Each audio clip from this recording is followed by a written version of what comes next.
They spend $30 billion a year pitching their products. From billboards to commercials, special offers to eye-grabbing architecture, marketers have mastered the art of turning your hunger into a commodity. Get ready for a look at some of the tastiest, most memorable, and most irresistible marketing strategies ever conceived. Do you remember the product this guy pitched? How about the sales icon that starred in a movie? Any clue on the roadside eye grabber that shed some light on diners? We'll have the answers coming up on this special edition of the Top 5 Super Sales Pitches.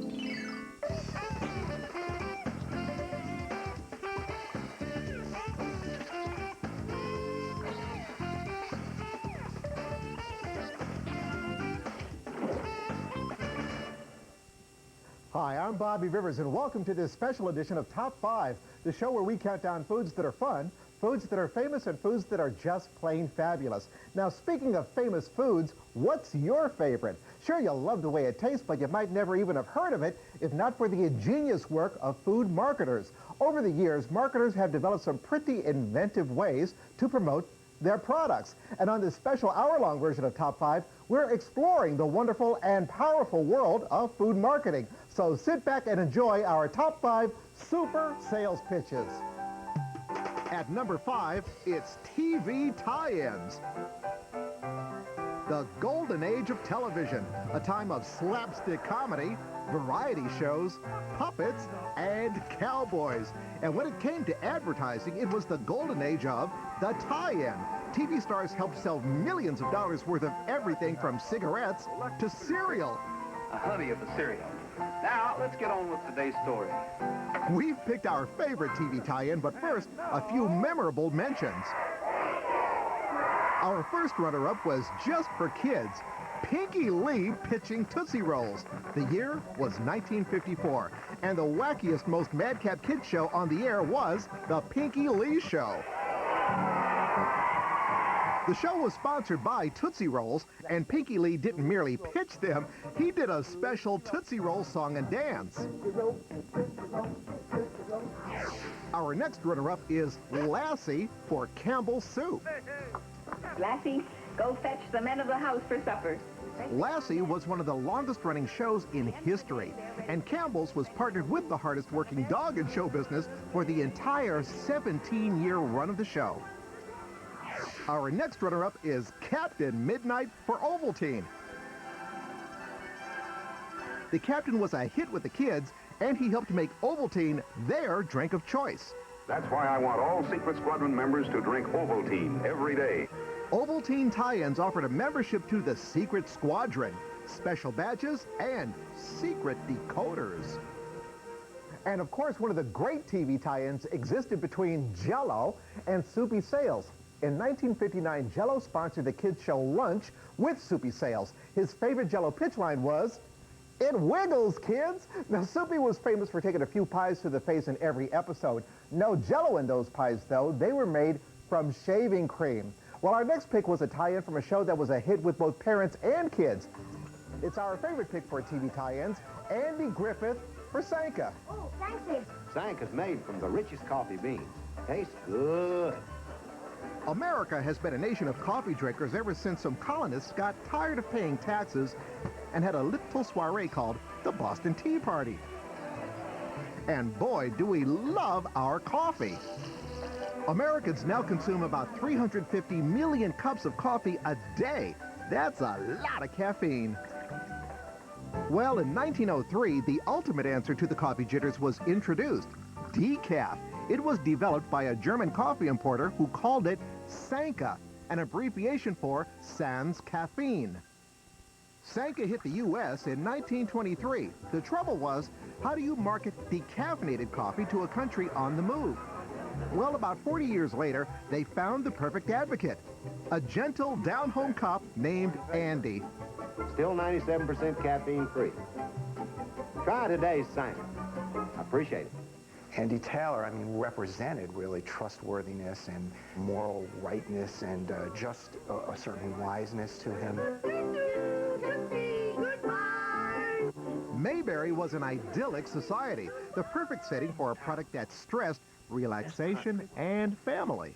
Oh, hi, Amy. After all, why would anyone need caffeine in Mayberry?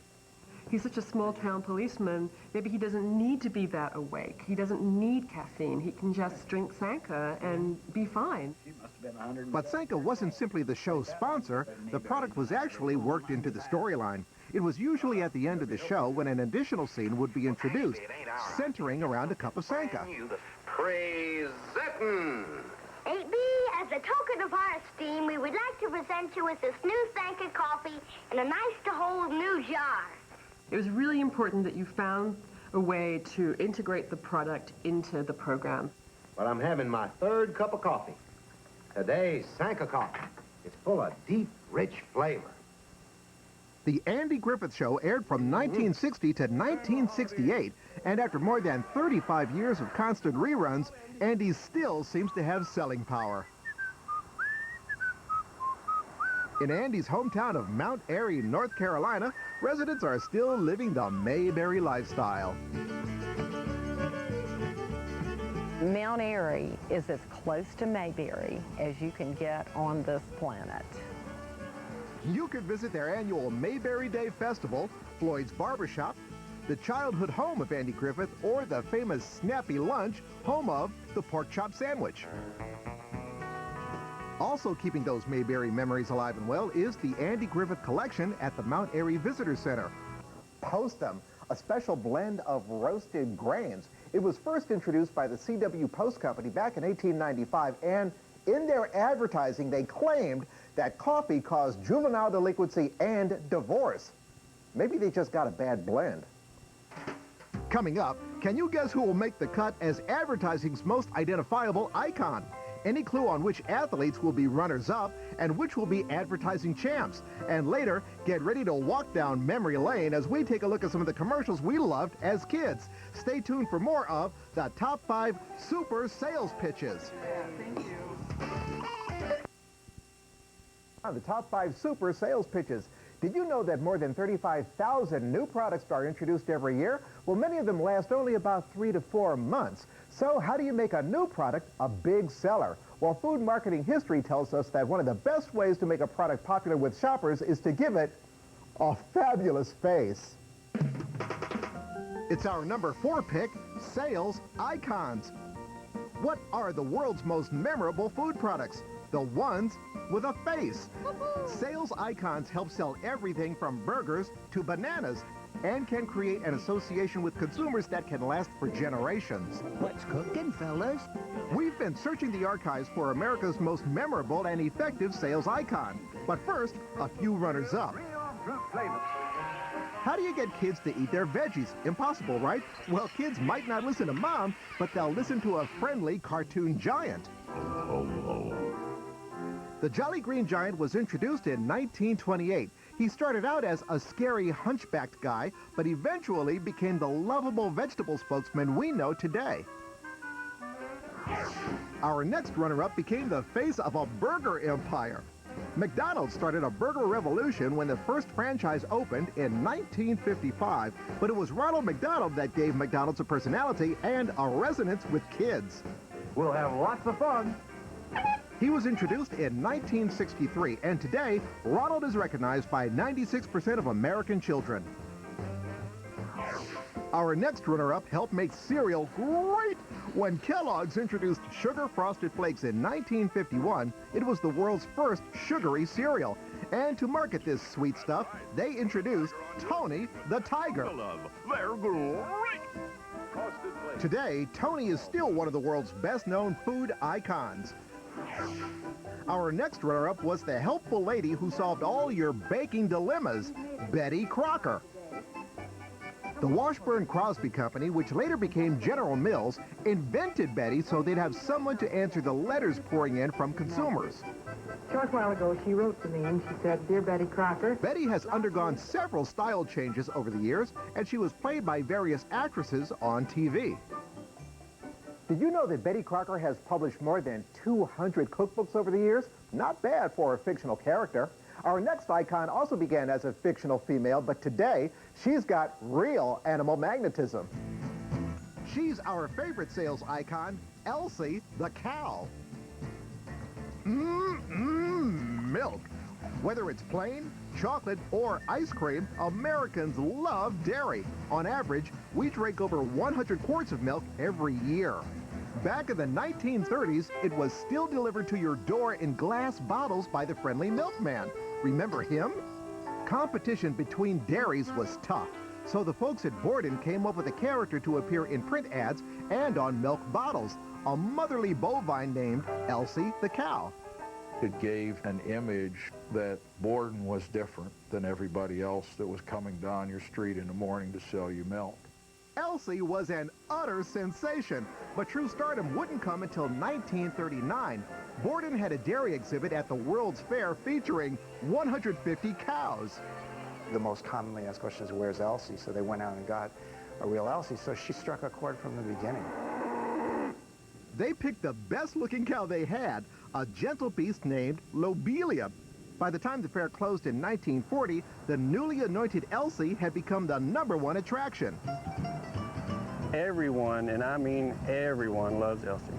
As Elsie's fame grew, her advertising image morphed from normal cow into perfect mom, with a husband named Elmer and 2 children. Elsie the cow was like kind of as if June Cleaver had had a cow's head grafted onto her shoulders, in that she wore a little daisy around her neck and jewelry and a little apron, so she was the sort of perfect mother. I told Daddy to milk her. After the World's Fair ended, the real-life Elsie went to Hollywood, starring as Buttercup in the film Little Men. Mommy! What is it, Teddy? Buttercup is in the onion patch. And just as her film career was taking off, tragedy struck. Elsie died in an automobile accident in 1941. Since then, there's been a succession of Elsies, and her fame has only grown. During World War II, Elsie helped raise $10 million in U.S. war bonds, and she's been given the keys to more than 200 cities. But Elsie isn't just a thing of the past. After more than 60 years, she's still touring the country in high style.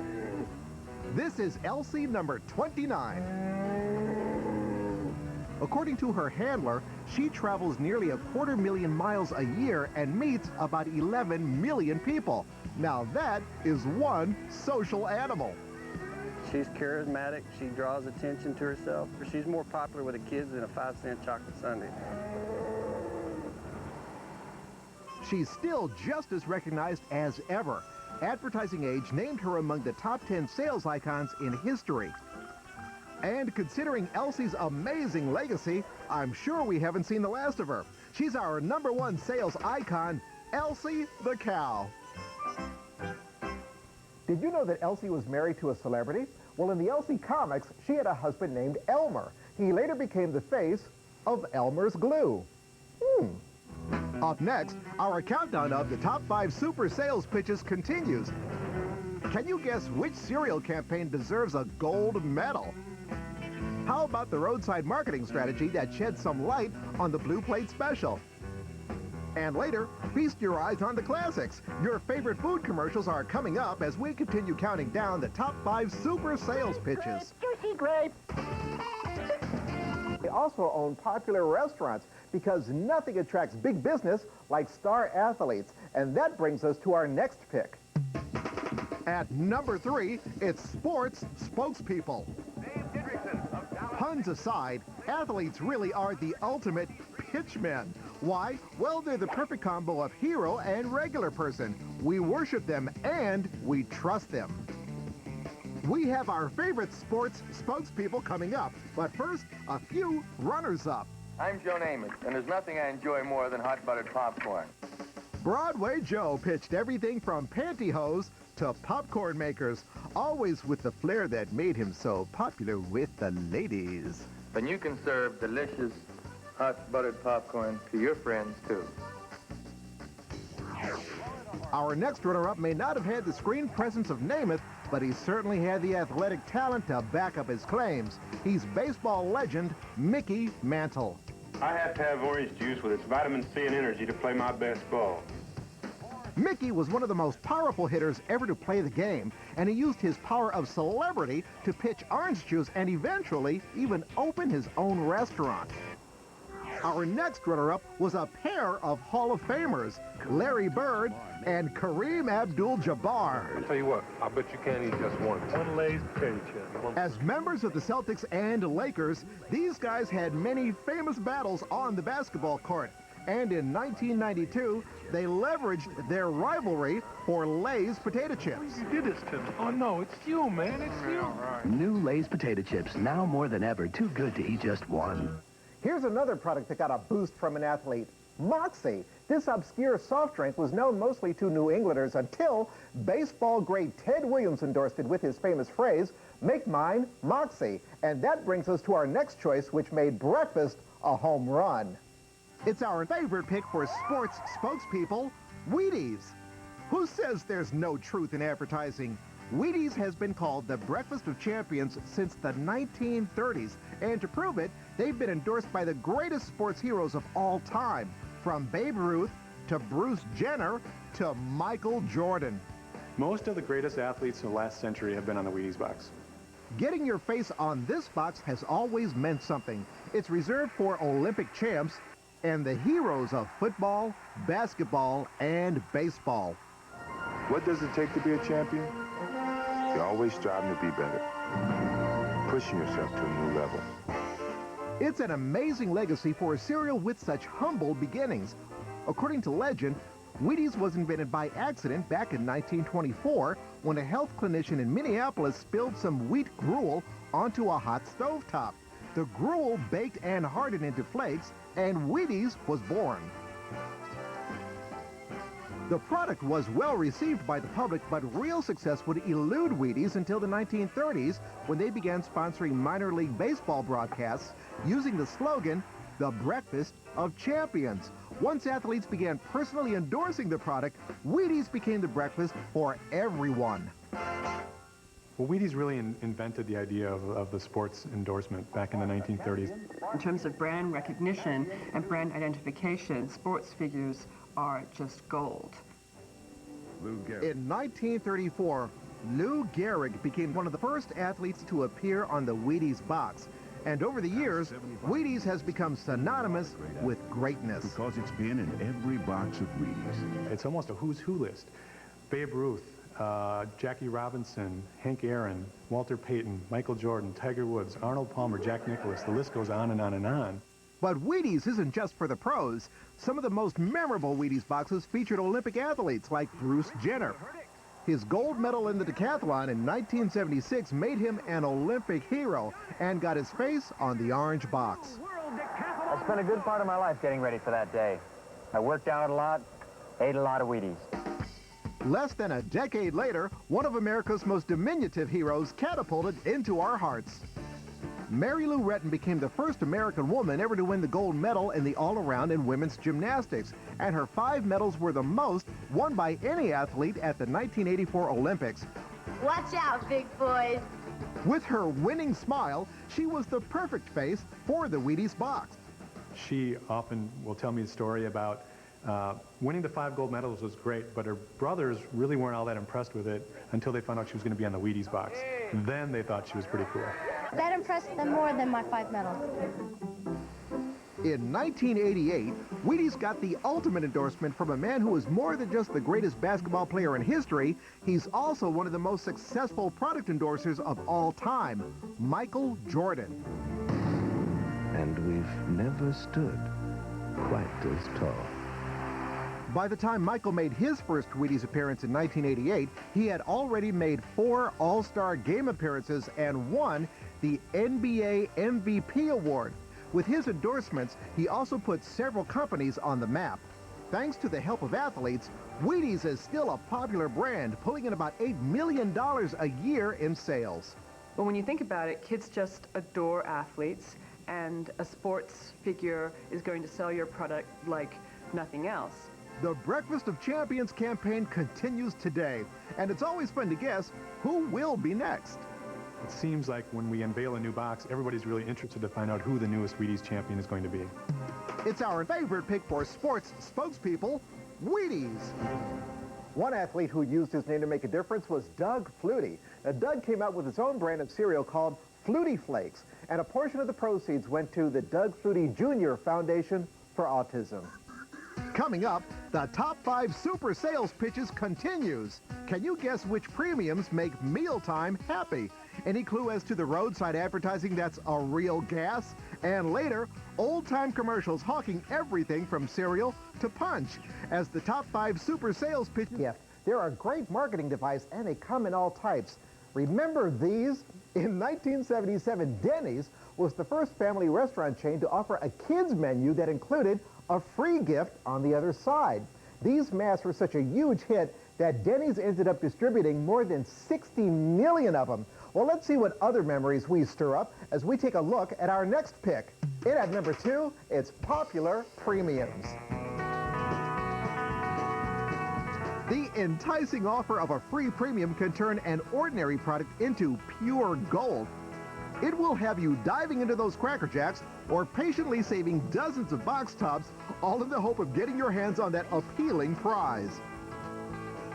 We've been looking around for the coolest, most popular, and most collectible premiums. But first, a few of our honorable mentions. Our first runner-up let you win big with a twist of the wrist. Soft drink companies started offering surprises on the bottoms of soda caps in the 1950s. Now you can win everything from trips to sports tickets. And talk about big time, Pepsi recently launched their Play for a Billion promotion. How'd you make your first billion? Me? Oh, Pepsi. Our next runner-up offered everything from toasters to watches. And what do you have to do to get it? Just buy groceries. S&H green stamps have been around since 1896. In their heyday in the 1960s, consumers were cashing in while S&H was issuing more stamps than the U.S. Post Office. And for instant gratification, our next runner-up is sure to make you smile.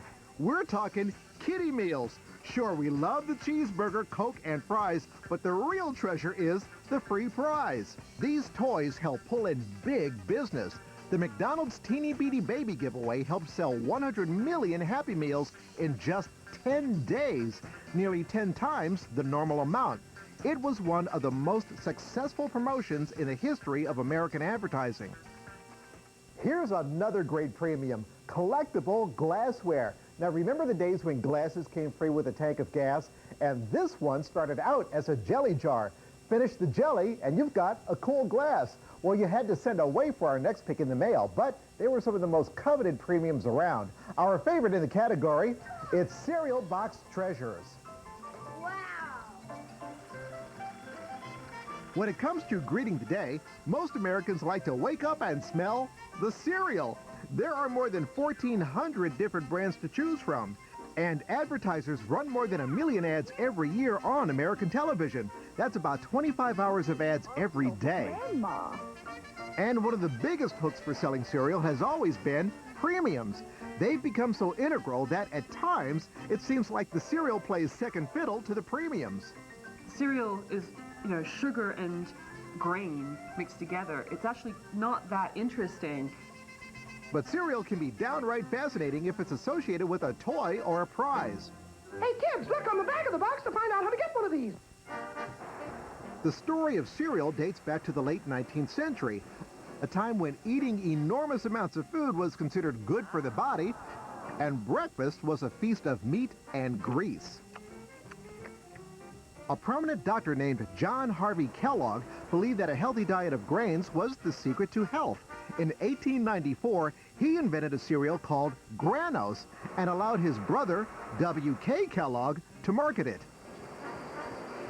In 1897, another cereal visionary named C.W. Post started selling a breakfast cereal called Grape Nuts. He marketed it with the first cereal premium in history. First premium they had that was on the package was The Road to Wellville, a little booklet telling you about grape nuts and a little bit about the company.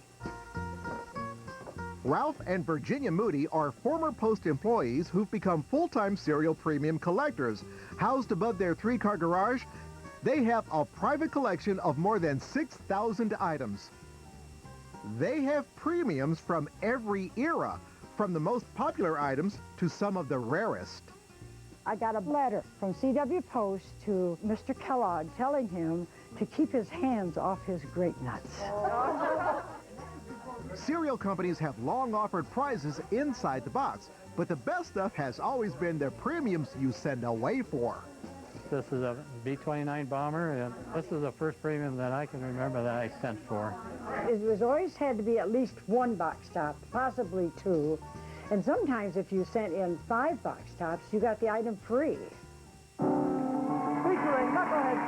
When radio came into vogue in the 1920s and 30s, cereal companies began underwriting entire shows, tying in cereal premiums directly to the programming. Roy Rogers, The Lone Ranger, and many others had cereal premium tie-ins to their programs. Anything to get the kids' imaginations. And we would, I guess, sort of be hooked like you'd be hooked on the soaps today. Real-life FBI agent Melvin Purvis lent his space to Post Toasties. Kids could send away for badges, guns, and other stuff that made them official Junior G-men. Even Mickey Mouse was a G-man. In 1933, Post paid $1.5 million to license Mickey for the Post Toasties Mickey Mouse game. That's equivalent to more than $19 million today. In the 50s, cereal premium tie-ins moved from radio to television, but it was the introduction of sugary cereal that created a cereal premiums revolution. In the 1950s, Kellogg's introduced a tiger named Tony.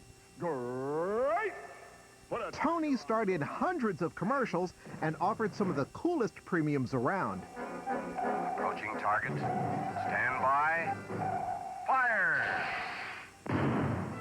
When I was a kid, I would live, I'd literally lay awake at night thinking about the little gray plastic submarine that I would get by sitting in box tops. Kellogg's premiums were successful because they were so cool. There were dolls for the girls, guns and action figures for the boys. Today, Frosted Flakes is Kellogg's best-selling kid cereal. And it's the allure of the mail-in premium that has helped put them on top. It's a marketing tool so powerful, it's our favorite choice for popular premiums, cereal box treasures. By the way, one of the most inventive cereal box premiums came about in 1907. The Battle Creek Toasted Corn Flake Company, now Kellogg's, offered a free box of corn flakes to every woman who would wink at her grocer. Clever. Up next, all signs are pointing towards our #1 choice, and later, a trip through marketing history with some classic commercials. Which product had the first nationally broadcast advertising jingle? Quaker Oats, Jell-O, Bisquick, or Pepsi-Cola? The answer when we come back. A Food Network special. Did you know there are more chickens in the world than people? It's magical. Did you know that America... Welcome back. We're counting down the top 5 super sales pitches. Now, before the break, we asked you what product had the first national advertising jingle. The answer, Pepsi. The jingle, called Nickel Nickel, debuted in 1940 and became a hit record recorded in 55 languages. Well, we're about to show you our #1 pick for the top 5 super sales pitches, a marketing tool for people on the move. It's roadside attractions. America loves cars. We have more cars than licensed drivers in this country, and we put trillions of miles a year on the road. Advertisers have come up with ingenious methods for getting those weary drivers to pull over and spend some money. We have our favorite roadside marketing attraction coming up, but first, a few runners-up. If you're on the road and get a hankering for some grub, there's dozens of familiar figures calling your name. And one of America's favorites is the chubby, inviting tyke named Big Boy. Bob's Big Boy opened in the 1930s. They quickly became famous for their smiling statue and their signature burger, which is appropriately called the Big Boy. Our next runner-up helped turn a simple pharmacy into a roadside attraction. In 1931, business at Wall Drug in Wall, South Dakota was slow. So owner Ted Husted put a billboard out on the highway offering free ice water to motorists. It was an instant success, and thanks to the billboards, they now pull in more than 1 million visitors a year. Our next runner-up pulls in business by lighting up the entire horizon. South of the border, in Dillon, South Carolina, has a sombrero towering nearly 200 feet over I-95. And if it makes you hungry for Mexican food, you're in the right place. And finally, we have the roadside attraction with the power of suggestion. What could make you crave donuts like a giant donut?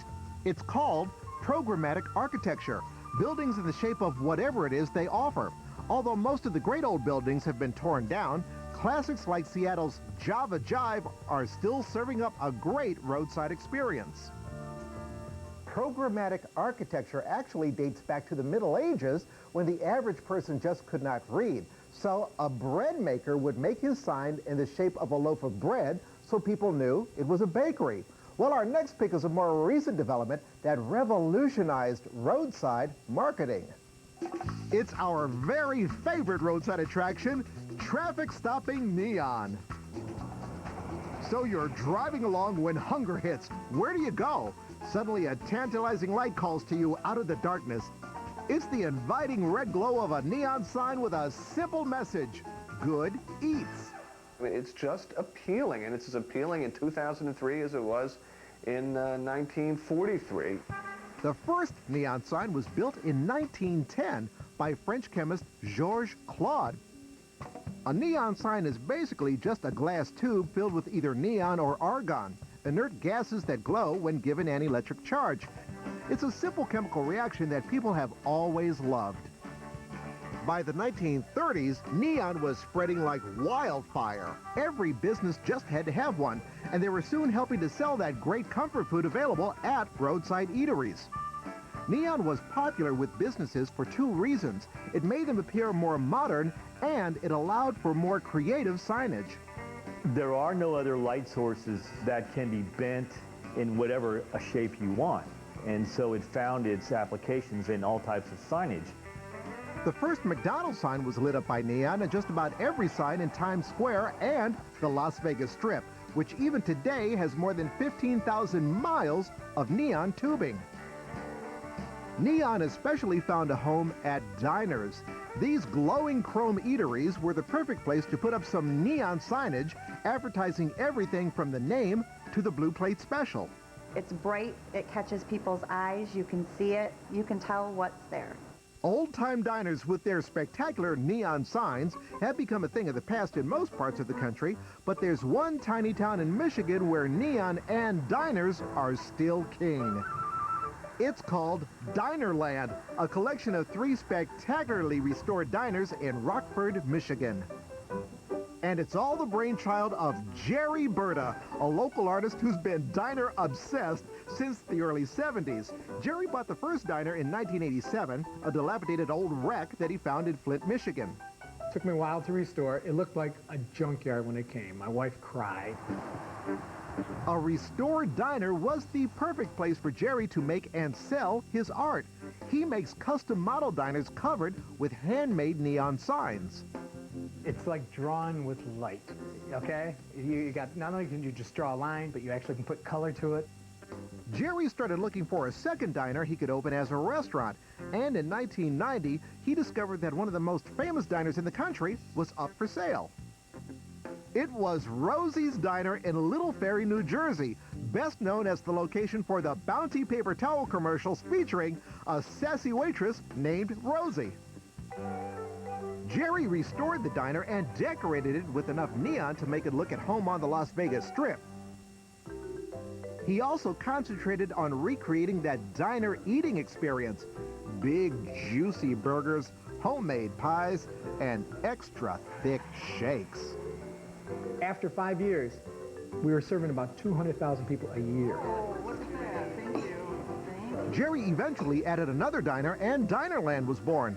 And although he recently sold Rosie's, the new owners continued to use neon to attract business.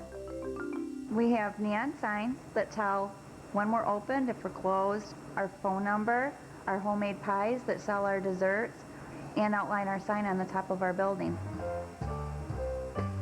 This old technology is still being used to attract motorists' attention. And even national chains like Red Lobster and Chili's use neon signs. Neon is cheap. Neon it's easy to manipulate and make. You know, all you got to do is bend glass and fill it with gas. It's the mesmerizing sign that's our favorite roadside attraction, traffic-stopping neon. Well, we told you that neon signs are filled with either neon or argon. But do you know how to tell the difference? Well, neon glows red while argon glows blue. But with a little colored tubing, you can make it glow pretty much any color you like. Coming up, a recap of the top 5 super sales pitches. Plus, stick around for some timeless commercials as the top 5 super sales pitches continues. Neon. Now, before we go, we figured you'd love to see some of the funniest and most beloved commercials ever made.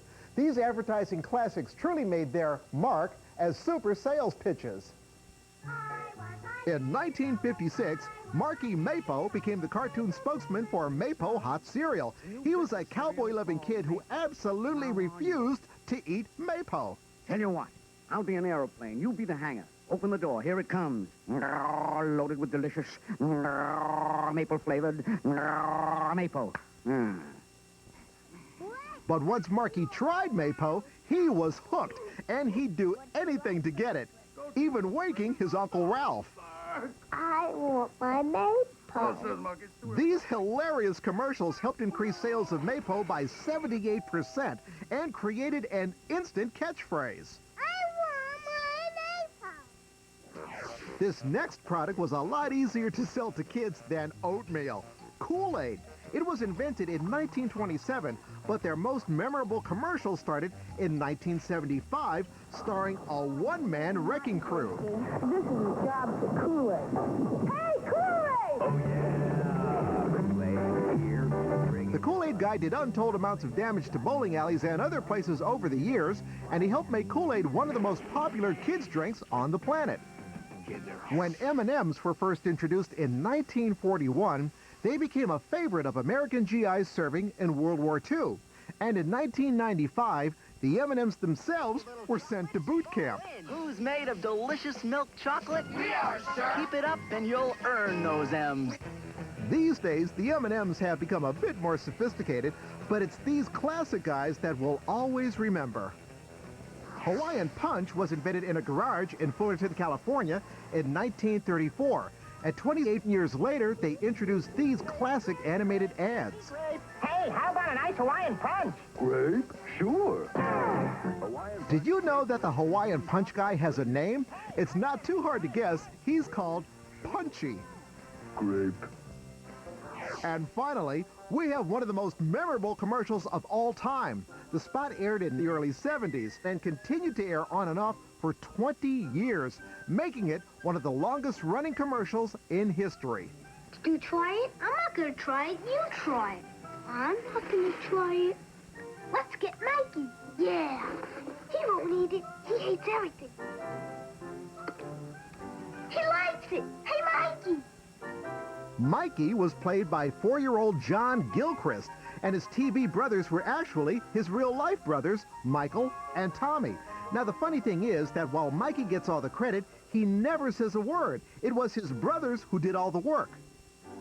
Those were great. Well, that's it for our top 5 super sales pitches. And don't forget, if you'd like more info on the show, just visit our super website at foodnetwork.com. This is Bobby Rivers, and I'll see you next time right here on Top 5.